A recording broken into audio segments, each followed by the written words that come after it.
Salam saudara-saudara, damai sejahtera kepada Allah Bapa yang melampaui akal dan pikiran, itu kiranya menyertai hati dan pikiran saudara-saudara sekalian.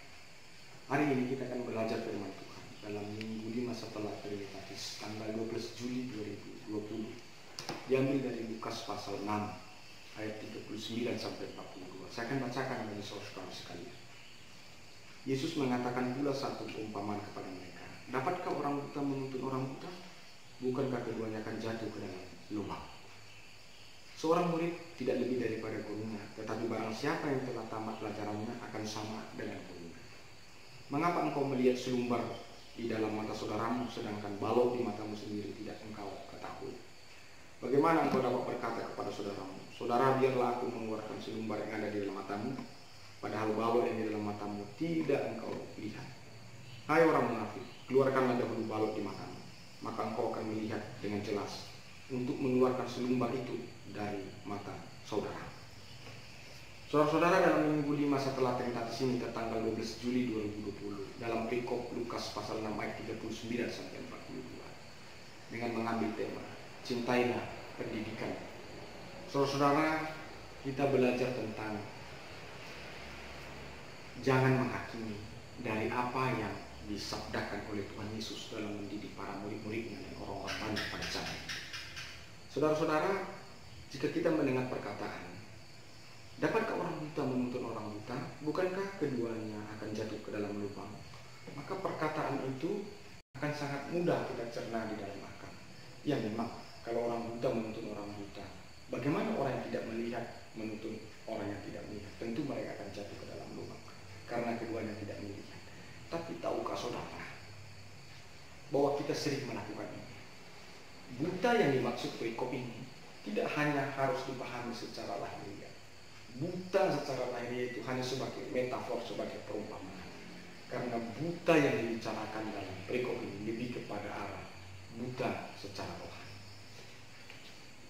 Saudara-saudara, ada banyak orang ketika dia mengalami kebutaan rohani, yang gejala-gejala daripada kebutaan rohani itu adalah dia kehilangan damai sejahtera, lalu hidupnya tidak terkontrol dalam soal emosi, lalu ia dihantui oleh banyak mimpi-mimpi, lalu ia mengalami depresi, ketakutan yang tidak jelas kenapa dia takut. Dia buta secara rohani dan gejala-gejala itu menghampirinya. Dan pada titik klimaksnya sakit penyakit menyerang tubuh. Sayangnya di dalam menghadapi gejala-gejala kebutaan rohani itu, justru dia mencari obatnya, mencari solusinya dari orang-orang yang buta juga. Siapakah dia?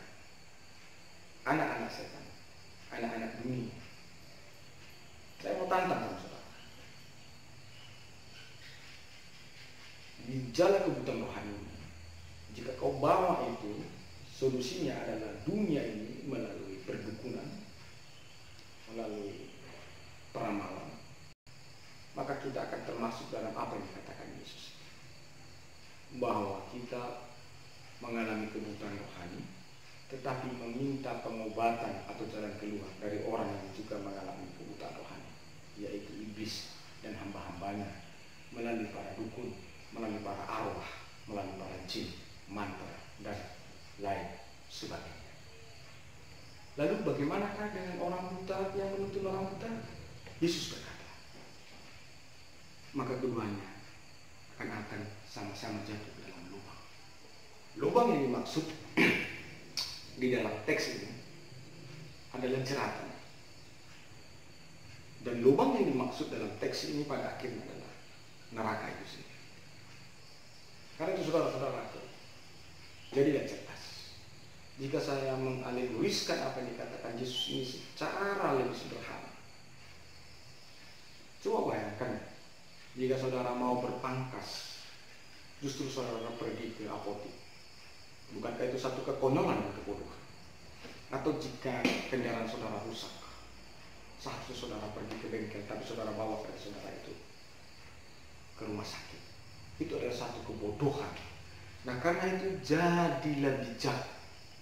Jika engkau mengalami kebutaan secara rohani, maka jawabanmu adalah orang yang tidak buta atau terang. Yesus adalah jawaban. Nah, saudara-saudaraku, setiap orang yang mau menghakimi orang lain, sesungguhnya dia mengalami kebutaan. Kenapa? Karena bagaimana mungkin dia mengatakan bahwa orang itu adalah pengejek sementara dia sendiri adalah pengejek? Bagaimana mungkin kita berkata bahwa dia adalah orang yang suka memfitnah, menganiaya, padahal kita sendiri adalah pemfitnah? Siapa yang sering menghakimi, maka dia akan mengalami kebutaan. Atau inilah yang disebut dengan maling teriak maling. Itu yang dikatakan Yesus. Bagaimana kau dapat berkata kepada saudaramu, keluarkan selumbar yang ada di matamu, jika engkau sendiri belum mengeluarkan balok yang ada di matamu? Saudara-saudara, maling teriak maling. Itulah kisah dalam teks ini. Bagaimana mungkin kita mengkoreksi orang lain, sementara kita sendiri pun perlu dikoreksi. Saudara berkata, ayo rajin ke gereja anak-anak, sementara kau sendiri, kau malas ke gereja. Saudara berkata, ayo anak-anak, kita berdoa, harus berdoa, rajin berdoa, sementara kita sendiri tidak punya waktu untuk berdoa. Saudara-saudara, Tuhan mau sebelum engkau mengatakan apa yang baik, maka harusnya engkau sudah melakukan yang baik. Jika engkau mengatakan apa yang baik, tetapi kelakuanmu tidak baik, engkau sedang menghina kebaikan itu sendiri. Jika engkau mengutip ayat Alkitab, jika engkau mengutip nasihat-nasihat yang mengatasnamakan Allah, sementara hidupmu tidak sesuai dengan nasihat dan kutipan ayat-ayat itu, engkau sedang mempermalukan ayat-ayat Tuhan itu, dan engkau sedang merendahkan derajat daripada pekerjaan-pekerjaan Tuhan. Tuhan mau sebelum engkau mengatakan yang baik kepada orang lain, engkau harus sudah menjadi kebaikan itu dan sudah melakukan kebaikan itu sendiri. Karena itu saudara-saudara yang saya kasihi dalam Kristus Yesus Tuhan kita, orang yang melakukan itu dikatakan Tuhan Yesus dalam perikop ini adalah orang yang munafik. Nah, selama ada dosa di dalam diri kita, itu akan menjadi pelapis di dalam mata kita, sehingga kita tidak bisa melihat bahwa diri kita ini adalah berdosa. Itu yang dikatakan Yesus. Keluarkan dulu balok di matamu, maka engkau akan melihat dengan jelas apa kesalahan orang lain, dan agar engkau bisa mengeluarkan selumbar yang dari mata saudara. Saudara-saudaraku yang saya kasihi dalam Kristus Yesus Tuhan kita, berdasarkan perikop khotbah ini, saya mau katakan ini kepada saudara. Selama dosa itu masih saudara simpan-simpan, selama dosa itu masih saudara sembunyikan, maka kau akan kesulitan untuk mengkoreksi hidup. Tapi engkau akan sangat latah untuk mengkoreksi orang. Tapi ketika engkau mau mengakui dosa, lalu engkau mau minta pengampunan kepada Tuhan, maka engkau akan menjadi pengkoreksi yang baik bagi saudara. Karena itu, mari kita keluarkan dosa-dosa kita yang ada di dalam mata kita, di dalam hati kita, pikiran kita,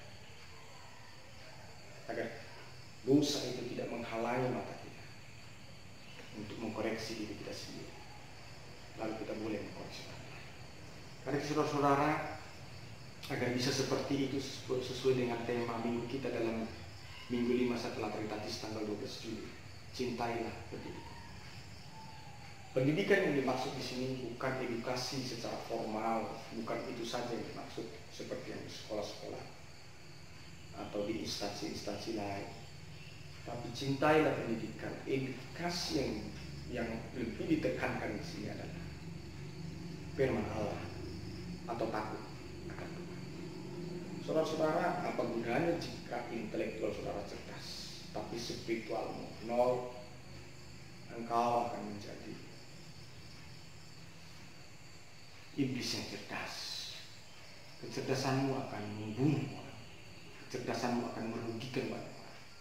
Kecerdasanmu itu akan mencelakakan orang. Tapi pendidikan yang dimaksud di sini adalah hidup takut akan Allah. Itu bedanya. Orang-orang yang cerdas secara rohani, semakin intelektualnya tinggi, maka dia akan semakin rendah hati. Tapi orang-orang yang bodoh dalam kecerdasan rohani, semakin intelektualnya tinggi, kelakuannya akan semakin tinggi hati. Karena itu mari cintai pendidikan Tuhan. Karena itu mari belajar untuk takut akan Tuhan. Maka itu akan memberkati. Lebih baik kita tersinggung karena firman Tuhan, asal dengan itu kita bertobat, daripada kita mendengar khotbah yang hanya memabukkan kita, menindakbubukkan kita dengan janji-janji segala macam. Tapi khotbah-khotbah itu tidak membuat engkau mengenal dosa-dosamu. Apa artinya?